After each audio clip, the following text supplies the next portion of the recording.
आज फक्त कार्यालयाचे उद्घाटन आहे तर इतकी गर्दी झाली आहे, तर मग विजयाच्या मिरवणुकीला किती गर्दी होईल याचा विचार करा। रायगड आणि मावळ हा मतदारसंघ म्हणजे एका बाजूला छत्रपती शिवाजी महाराजांचे जन्मस्थान आणि दुसऱ्या बाजूला त्यांची राजधानी आहे। अशा ठिकाणी आपला पवित्र भगवा फडकणार नाही तर मग दुसरे कुठले फडके फडकणार, असा सवाल करत उद्धव ठाकरेंनी भाजपा, शिंदे गट आणि अजित पवार गटावर तुफान टीका केली। तसेच मी पुन्हा येईन या देवेंद्र फडणवीस यांच्या वक्तव्याच्या संदर्भात ठाकरे शैलीत पंतप्रधान नरेंद्र मोदींचाही समाचार घेतला।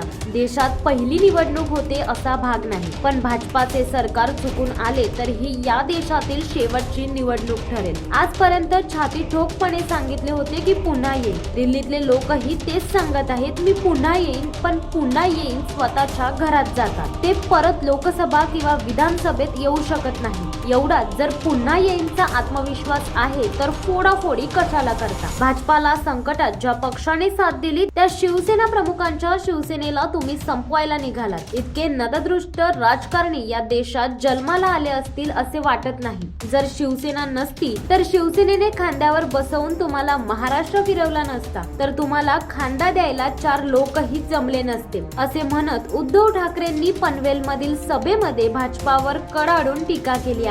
आपल्या भाषणात उद्धव ठाकरे पुढे म्हणाले की इथल्या खासदाराने गद्दारी केली आहे, त्याला तर आडवा करायचाच, पण जे सर्वपक्षीय शेट आहेत म्हणजे काय, ज्यांचे सरकार येते त्यांच्याकडे जायचे, कुठेही गेले की आपले दुकान चालू, म्हणजे राजकारणातील दुकानदारी करणारे आहेत त्यांची दुकाने बंद करायची। मी भाजपाबाबत म्हटले आहे की अब की बार भाजपा तडीपार ते करायचे आहे, कारण इतका खोटारडा पक्ष देशाच्या राजकारणात जन्माला आला नव्हता। मी माझ्या भाषणात रविवारी जे बोललो ते आज पुन्हा सांगतोय। 10 वर्षात काय केले? काँग्रेसच्या काळातल्या योजनांची नावे बदलली, स्थानकांची नावे बदलली, एवढी फोडाफोडी केली, तरीही कट्टर शिवसैनिक हे शिवसेने बरोबरच आहे। त्यांना शिवसेनेने फक्त प्रेम दिले। बाळासाहेबांनंतर इतकी वर्षे झाली पण त्यांनी शिवसेना सोडली नाही, याला म्हणतात निष्ठा। हे जे काही गद्दार आहेत त्या गद्दारांचा नायक आहे, त्यालाही विचारा तू दाढी खाजवत जरा आठव, कारण आपण काही आठवायचे असेल तर डोके खाजवतो,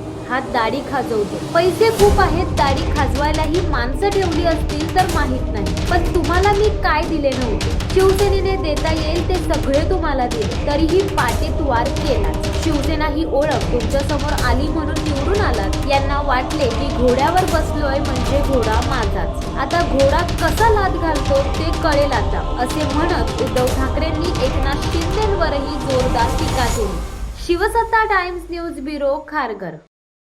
दे धडक बेधडक वृत्त देणाऱ्या आपल्या शिवसत्ता टाइम्स न्यूज चॅनलला लाल बटन दाबून सबस्क्राईब करा आणि बेल आयकॉनला क्लिक करायला विसरू नका।